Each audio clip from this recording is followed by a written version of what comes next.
Neck Nation, welcome to another podcast with NECKROOTS. We're excited to be here. Thanks for watching. Thanks for tuning in. This episode is titled Be Where You Are. And be where you are sounds real silly to say, but hey, Neck Nation, be where you are. I'm Kit James. Austin Davis. And you know what? Plug into your Neck Nation power station because we're going to be where we're at right now and we're going to bring you some good content. So, Austin, roll it up, man. Be where you are. Yeah, I'm glad that we're talking about this today because I struggle with living in the moment, right? When we say be where you are, we're talking about live in the moment, right, Neck Nation? We've heard it before. We've talked about it maybe, with our buddies, whatever, about live in the moment or having good moments, but realistically, there's been times in my life where I have not embraced the moment, where I felt like the moment was so miserable, the only thing that I could do was to escape it. And, there's different ways that we can go about escaping living in the moment, right? But at the end of the day, it's not healthy. Right. It's not healthy to take yourself out of the moment or to loathe the moment or to have the moment be so miserable that you're just looking for a way out, right? Right. So I'm glad we're talking about this today because, brother, dude, I need some help. All right. Hey, we all need some help, bro. I'll tell you that for free. So listen, the biggest thing is it sounds really crazy to say be where you are. Well, of course you're going to be where you are because that's where you are. Yeah. Right? But think about it. The only time that the past and the future exist is in our minds. Sure. Right? Yeah. So the past can only exist in our mind. Future can only exist in our mind, which means the only thing and the only time we have real power is right now. Right. So being where we are is a big deal, more so today than I think it was years and years ago. And the reason is and I'm guilty of it. Our Google boxes, those little two-dimensional things, whether it's a flipper or a smartphone, it don't matter. They are a distraction. And you add all the distractions that we have. I mean, we have a lot from the pressures and the obligations and responsibilities that we have. You put on top of that the distractions, and they make it so easy to be distracted, right? If you want to tune out or if you want to tune in to something and check out, that's a good place to do it. I mean, yeah, absolutely. It has everything you could ever imagine to tune out and tune into something else and escape, if you will. So many good things on the Google box, right? Yeah, it's a tool for good just as much as it's a tool for bad, brother. Man, I think every time there's something good, there's also something bad there, right? You can go so far north, you're really going south. Yep. And so if you look around at a restaurant or whatever, anywhere you're out in public, dude, there could be a whole family together and none of them are talking. They're all on the Google box, the two-dimensional, and they're not talking to each other. Yeah. Right? Yep. I'm guilty of that myself too. Right. Spending time with my family, and I spend the time sitting there on my phone. Yeah. So if I'm trying to pick up a part for a piece of equipment or buy a new piece of equipment, a new dump trailer, or something, right? And I'm a right now guy. Yeah. I mean, if I need it, and I need it now, right? So if I'm at dinner, I'm just my wife will be like, "Hey," I'm like, "Yep, all right. Don't give me the flip phone," right? So. It's really important because I look around and it's easy to get in our own minds and justify that, hey, we're here. I'm spending time with the family, right? Yeah. But mentally and emotionally being there for each other that's 100%. That's what we need to strive for. And you're not mentally and emotionally there for nobody. I mean, if you're talking to me and you're mentally available and I'm checked out, I'm like, yeah. Okay, Austin, yeah. And I'm looking for a new piece of yellow iron or a piece of equipment, I'm not emotionally, mentally there. I'm physically here. Sure. And I think now because of all the noise and all of everything that's going on and how fast-paced our world is, it's easy to just check the box and say, hey, I'm 50% here. Yeah. Right? It is. Yeah. In fact, I was reminded of something that, as you were talking about, this is the moment, right? Yeah. This is the here and now. And if we spend all of our time, like what I do, I reminisce about the past all the time. And I don't think it's a bad thing to think about the past and reminisce on sometimes. But if you're doing that every day, day in, day out, right, as a way to escape your reality, that's unhealthy. And I've been there so many times in my life. But what I'm realizing is now, this present time, this is the time that we can affect. Right. This is the time to change. So if your reality is miserable, if you're present, if you're here and now is an absolutely miserable time, dude, you got to change it. Yeah. You got to change the way you look at it, right? Yep. Change the way you think about it, right? And make it different. Otherwise, tomorrow is going to be the same as it was today, right? Yeah. Just something that you're looking to escape. So, Yeah. for me, that's something that I got to work on. I have worked on, continue to work on. I think Neck Nation, we all got to probably work on it. It's okay to reminisce in the past, but don't let the past take up too much of your today. Yeah. When the past meets the future, if they had a meeting, it would be called right now. It would be called the present. Right now, yeah. If they ever had a meeting, that's what it would be called. Because, look, man, that's the only time we have power, right? Yeah. It's the only time that things are going to get done, whether it's planning for the future or learning from the past. It's going to still get done right now. So it is healthy to look backwards, but on certain experiences, right? Yeah, absolutely. And it's good to look forward with hope and plan and do those things. We can only do that in the now. And so, but if we chew up too much time of our now, then we're not really enjoying the now. And so, it's a conscious decision that we have to make. I mean, and when I say we have to make it, we have to take action. And the word act means available, conscious, and true to who we are and true to who we're spending our time with, right? Yeah. So if I mean, the way I have to look at it is when we go to a restaurant it's even harder at home. When you come home from work or you come in from doing stuff at the ranch or whatever, I don't care if you had a great day and it was a fulfilling, purpose-filled day. When you get home and the kids want to talk to you or do something or they need a new part for the rig or whatever they're interested in, you got to be available, right? So it's like a mental thing. It's our belief system. And that belief system, I mean, I call it BS sometimes because, B is belief and the S is the system. And that belief system is so important, but it's also so important to categorize what's part of our belief system that's worth keeping and what's BS, right? Sure.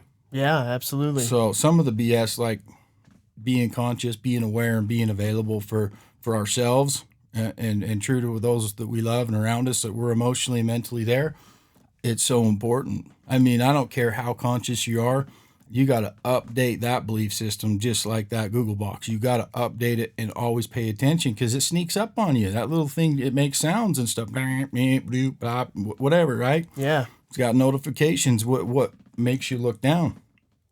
Once you're down, dude, you're in the rabbit hole. You're down there, yeah. Yeah.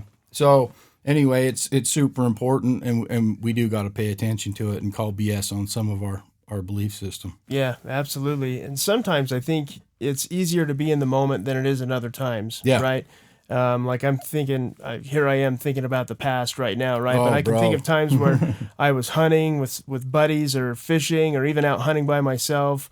'Cause you know how I love to hunt coyotes. Oh, yeah. Right. It's been a little bit since I've done it, but I remember times just sitting out there early in the morning, watching the sunrise, calling these dogs, trying to get these dogs to come in. Right. And just that moment, I remember being in that moment, or up hunting elk with my friends. Yeah. Right. And being in that moment, just being out in the outdoors. I love being in the outdoors. Or maybe it was a moment that I had while I was racing dirt bikes or something like that. Like, yeah. Those doing things that you love, Yeah. it's easy to be in the moment, right? Yeah. But when you're doing things or when you're engaged in things that maybe aren't your favorite, I don't know, whatever that is for you, Neck Nation, it's maybe harder to be in the moment, but it's at that time that we need to take a step back and change how we're looking at it, right? And evaluate this belief system that you're talking about, right? Yeah. We need to be aware. We need to be present.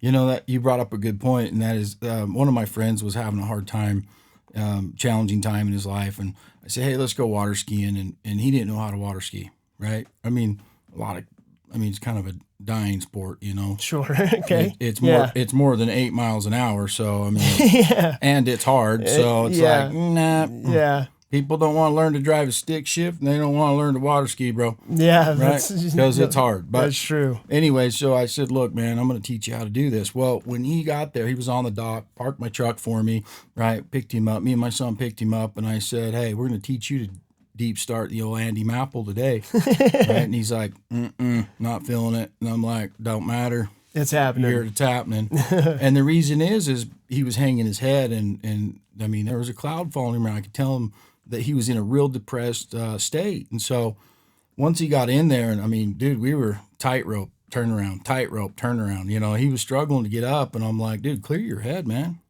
Yeah. Only thing that matters is this right here, because I'm going to either pull your arms out or you're going to get up. You know, you want to get on the surface of the water more than you want to have your arms attached to that rope. So let's go. Let's do it. Anyways, I don't know, 9th or 10th time he got up, and dude, the smile on his face, and then he was addicted, and I'd take him like 3 times a week, right? Nice. And then we were out working on the farm and doing some stuff and just teaching him a few things that he didn't know how to do or didn't have the opportunity to do. And one day we were sitting out by the fire pit having a chat, and he was talking about some of those tough moments and what can I do? And I said, look, let me ask you a question. I said, what were you thinking about when you're water skiing? He said, nothing. I said, right. I said, let me ask you another question. What are you thinking about when you're tugging this trailer full of hay and doing some things that you normally don't do during your lifetime and these new experiences, or driving the tractor or whatever? He says, well, I wasn't really thinking of anything other than that. And I said, right. So it's possible, right? And he goes, yeah.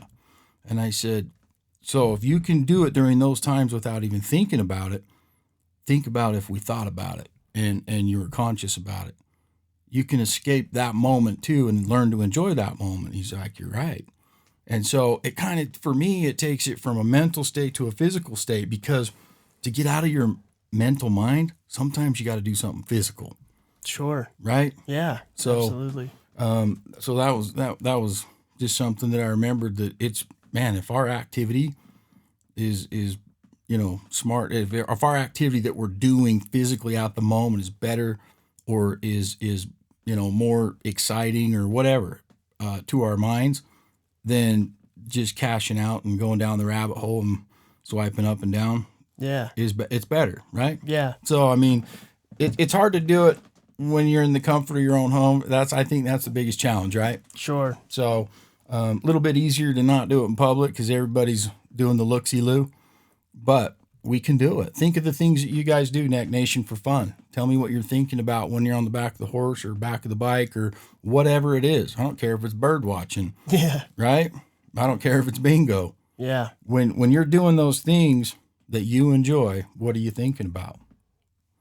You know what I mean? Thinking about those things. Exactly. Right? So I think our actions and some of our hobbies and some of those things they're great escapes, man. They're healthy. There's something good that comes of them. Not just that we enjoy them, but it really clears our minds and helps us out. So yeah, absolutely. And if we could find a way, right, to take the happiness and the joy that we feel when we're doing those things that we love, and still, feel somewhat similar during the times that we're not doing the things that we love, right? How much better and how much, the quality of life, right? Think about how much better your quality of life would be, right? Because there's times where you dread tomorrow, right? There's times where you absolutely dread tomorrow. And if we can get rid of that dread and just figure out how to live in the moment and make the best of the moment, right? And appreciate it. Because here's what we've talked about, right? Even bad times are opportunities for improvement, right? Yeah. This is our growth. This is our time when we're changing, when we're growing, right? Under pressure, right? Diamonds are created under pressure. We've said that before. Yep. So if you dread tomorrow because tomorrow is going to be a bad or a hard day, man, be grateful for tomorrow because tomorrow you're going to grow, right? And you know what? Not even dreading it, but I mean, most of us would that would occupy our minds, dreading it. But even looking forward to it, because I mean, there's times in my life and there's people that, I mean, within the sound of my voice that will understand that we spend all week looking forward to Friday or to the weekend. And then we spend all summer, right? All year looking forward to summer. I mean, right. It's cold. It's gloomy. I mean, you look forward all year to summer. Yeah. Till it's too hot. Yeah. Right. And then you complain about it. Yeah. and your tractor don't have air conditioning, right? Right. But that if you spend all week looking forward to the weekend and all year looking forward to the summer, sometimes those are the same people, and I'm guilty of it at times as well, that look forward to happiness their whole life, right? Yeah. And so we got to be careful for that, looking forward to Friday. There's nothing wrong with having a carrot or looking forward to something. That's healthy too. Sometimes that's the only thing that keeps us going on those Mondays is looking forward to the Friday. Yeah. But it just shows you how powerful your mind is. You know what I mean? Absolutely. And I think a lot of times we're always chasing, if I knew a little bit more, or if I could be better, or if I could be perfect, or if I could be. The thing is, you look at professionals in any arena or any sport or any profession, and you just assume they got there by not being an amateur one day. Yeah. And I look at it like this, Austin, and that's, look at Google and Apple, right? I'm ripping on the Google box all the time, but there's a lot of good in it. But look at Google and Apple. Do you know who started Google and Apple? Amateurs. Yeah, they weren't professionals, brother. No, bro, they started in the garage and they were amateurs, right? Yeah. But now look at them. And then on the flip side of that, right, let's go to the darkest side of the moon. On the flip side of that, the Titanic was built and engineered by professionals.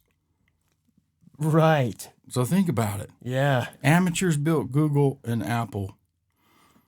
Professionals, professionals built the Titanic, and we all know where that ended up. Yeah. Right? Yeah. Not in a good place. So we don't have to be professional. We don't have to be perfect, right? Amateurs, we're amateurs, right? Humans. All of us. Right? We're amateur humans, and we're just trying to figure out how to be better or more professional or more whatever. So we got to give ourselves a break, number one, and realize, hey, there's a starting point for everybody, right? Yeah. And really it's updating the way we look at it and the way we program that belief system or that BS, kick out the BS and focus on building the strong foundational belief system that understands that right now is the only time that we have our power. Yeah. So I got a story about a professor. Is it story time, bro? It's story time, dude. Story time. Let's hit it. So there's a professor, and he gets a phone call from some of his previous students, right?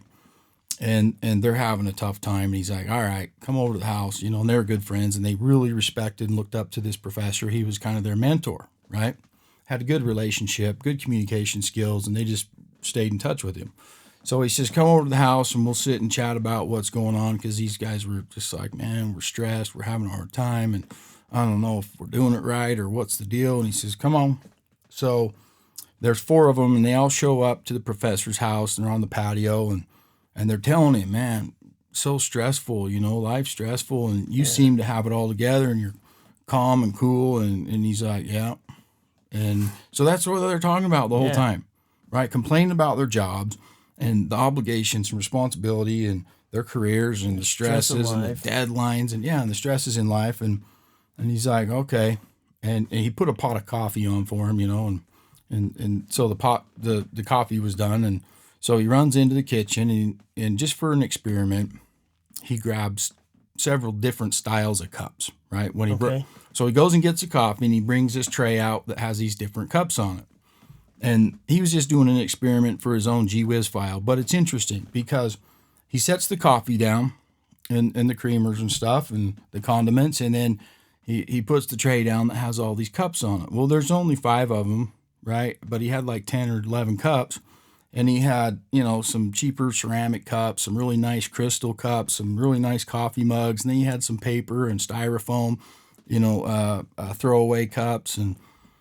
And he goes, go ahead, grab a cup. And automatically, without even thinking about it, they grabbed the nicest cup. Interesting. Right?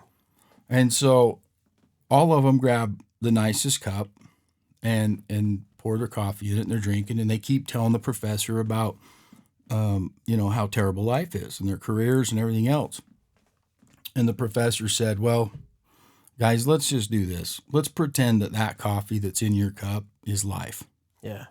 And so if that coffee represents life, and you're enjoying that coffee and you're drinking that coffee, he said, isn't it interesting that every one of you, whether you thought about it or not, reached for the nicest cup? And they're like, okay. And he says, now let's say that cup represents your job, your stress, the deadlines, the fancy things you have at home or whatever, all the things that you want. how does that change, that fancy cup? How does it change the coffee? They said it doesn't. And he said, if what we're enjoying is the coffee, it doesn't matter what cup we drink out of, right? Right. And so the moral of the story was, is even though they're in there complaining about it, subconsciously, without even thinking about it, they're still reaching for the nicest whatever. So in that reach, in that life that we're living, in the daily doing, we have to think, is it going to give me a reward, or is it going to make me reflect or regret, right? Right. Yeah. And those things that we enjoy, everybody likes shiny things, right? Those things that we enjoy, we do have to kind of look at it, measure, and say, is it going to bring me the joy that I think it is, or is it going to cause me the stress that, down the road of having more things or whatever? And we just need to focus on the coffee, because that cup really just hides the coffee. Yeah, hides what you're drinking, man. Yeah. And if what we're drinking represents life, I tell you what, we don't want to hide it, man. No. Right? We want to shine that light bright. Yeah. So it was a good example, right? It's a good story, man. And it really is, hey, if we're going to live in the now, that's where all our joy comes from, is right now. All our power comes from now. Our fulfillment, everything is now, right? Yeah. We make our decisions for the future, make decisions to learn from the past. We do it now. Yeah. Right? Yeah. So important not to let the past and the future or even negative thoughts rob you of your now. Yeah. Right? This is your time. Yep. This is your time to make a difference, your time to make a change, right? Whatever it is, don't let somebody rob you of this time right now. Yeah. Yeah. Somebody so or something. Yeah. Great And story, kid. It can be someone, it can be something, and Yeah. a lot of times it's ourselves. Right? Yeah, that's true. No matter what, and I think that's true for every aspect of our life, right? Is someone on the outside might have some influence and ruin our day or whatever, ruin the moment, and you just have to snap back, man, like a rubber band. You got to snap back quick, and that's the best way I can explain it. You ever snap a rubber band on someone's sure. wrist? Yeah. Yeah, it hurts. Oh, absolutely. Right, wakes you up. Yeah, Sometimes we need that wake up and smell the makeup. We do, right? for sure. So it's important, and if all of our power is right now, let's live in the now. I took my son fishing. He wanted to go fishing for his birthday, and I said, "You pick the reservoir, dude." So he picks a reservoir a state away, and I'm like, "Dude, he just wants to get out of school longer." Yeah, right. There's good fishing in our backyard. What's wrong with you? But we went fishing there, and I didn't look up on Google Maps because of the drought, and that's going on in the West. I didn't look it up to see if it was good fishing. Anyways, the lake was dry, so we drive 5 hours to get to this lake that's dry. Dang it. I mean, people were riding motorcycles in the lake bed? Yeah. Oh my gosh. So anyway, we get there, and you got a choice when you get there, right? Yeah. You can either stick and move, make the most of your trip, make the most of the experience, or you can be Debbie Downer and be like, golly, this sucks, and this didn't work out. Now what am I going to do? Ruin my day. Ruin my birthday, Yeah. So, but my youngest dude, he's like, well, that sucks.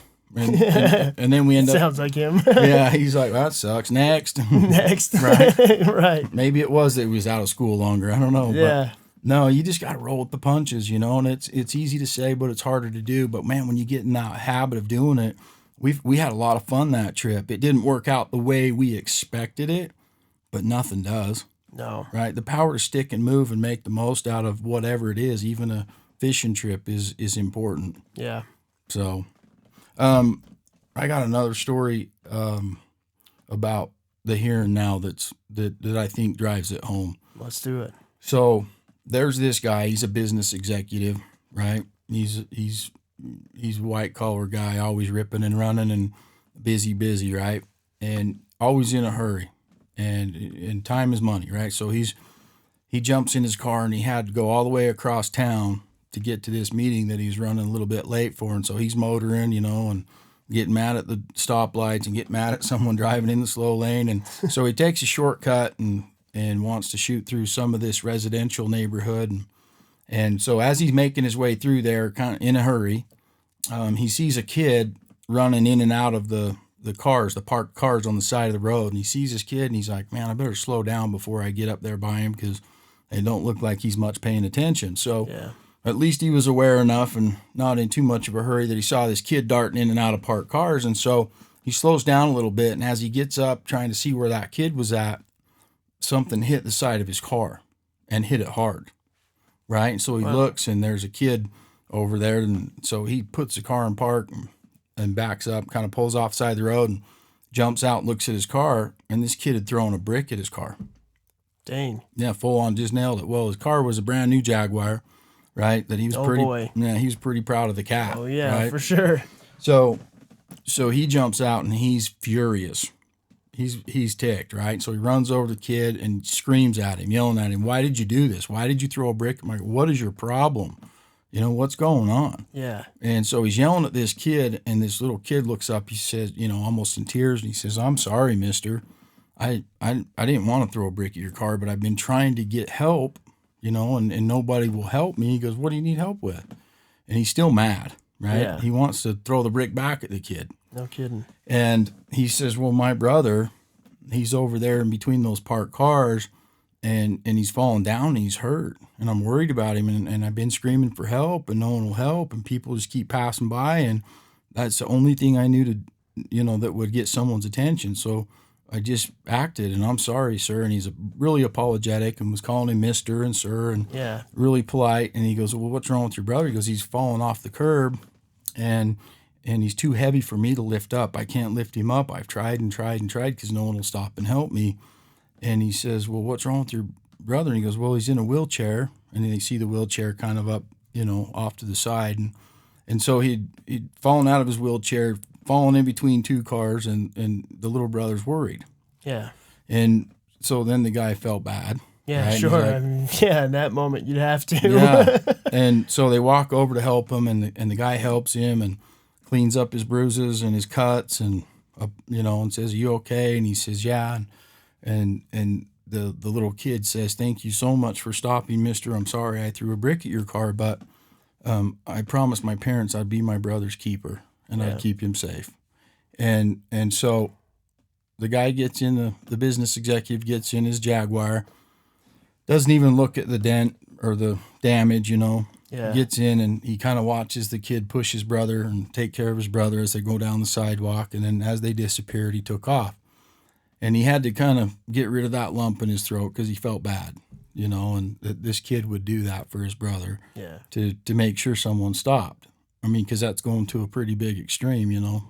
If you're going to throw a brick, man, you got to throw it at something other than the Jaguar, right? If you're pitching bricks, don't throw it at the Jaguar. Not at the Jag. So as the guy drove slowly, because he's already late now, to his appointment, Sure. he started thinking about it. And when he got to his appointment, he got out, walked over and looked at the damage on the car, and he never ended up getting it fixed. And he said, "You know what?"